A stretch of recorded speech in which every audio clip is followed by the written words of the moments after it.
ज्या उपक्रम आहेत, रॅलीज वगैरे तुम्ही संभाजीनगर शहरामध्ये करणार आहात, त्या संदर्भात काय माहिती आहे? आम्हाला पूर्ण ऊर्जेने पूर्ण ताकदीने संभाजीनगर जिल्ह्यामध्ये मराठा सेवकांची नियुक्ती करायची. आम्ही संपूर्ण जिल्हा पिंजून काढणार आहे. 3 दिवसाचा आम्ही हा दौरा काढतोय.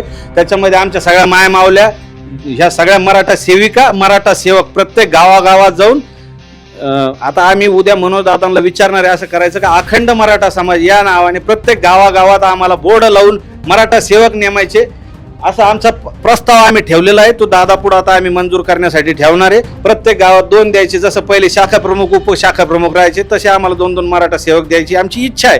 म्हणजे ते दिलं तर एक गैरहजर असला तर दुसऱ्या मदतीला धावतो. कारण व्हायला असं की गावातल्या सर्वसामान्य माणसाला जर अडचणी आली तर फोन लावायचा कोणाला, म्हणून जी मनोजदादाची संकल्पना आहे प्रत्येक गावात मराठा सेवक द्यायची, तर ते आम्ही पूर्ण ताकदीने करणार आहे. दुसरं, आता मासाहेब जिजाऊंचं जी जयंती आलेली आहे त्या दिवशी आम्हाला मोठी वाहन रॅली काढायची. त्यासाठी आम्ही सगळ्या माता भगिनी आणि आम्ही सगळ्यांनी ठरवलेलं आहे मोठी आम्ही रॅली काढतोय.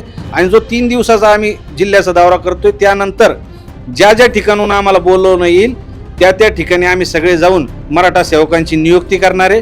हीच दाखवण्याची वेळ आलेली आहे. बऱ्याच जणांचा असा गैरसमज झाला की मनोज जरांगे पाटील मुंबईहून आले तर आता हवा संपली. सोशल मीडियातून तुम्ही बघताय प्रत्येक त्यांच्या बाईटला, प्रत्येक रीलला, कोणी जरी रील साधारण व्यक्तीनं जरी टाकली म्हणजे त्याचे 100-200 जरी फॉलोअर असले तर त्याला लाख व्ह्यूज आहे. कशामुळे? कारण त्याचे तर 100च फॉलोअर आहे.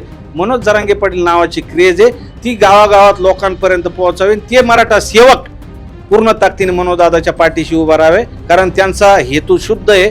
आज तुम्ही बघा निवडणुकीचं वातावरण चालू आहे, कुठल्याही राजकीय पक्षाशी संबंधित त्यांचा संपर्क काऊन नाही ठेवत ते, कारण आपल्याशी निगडीत सर्व राजकीय पक्षाचे लोक आहेत. कुणी नाराज व्हायला नको म्हणून कुठलाही राजकीय पक्ष नाही, आणि कुठल्या संघटनेचा संस्थापक किंवा कुणी नाराज होणे म्हणून अखंड मराठा समाज म्हणजे सगळे सारखेच, नाही का?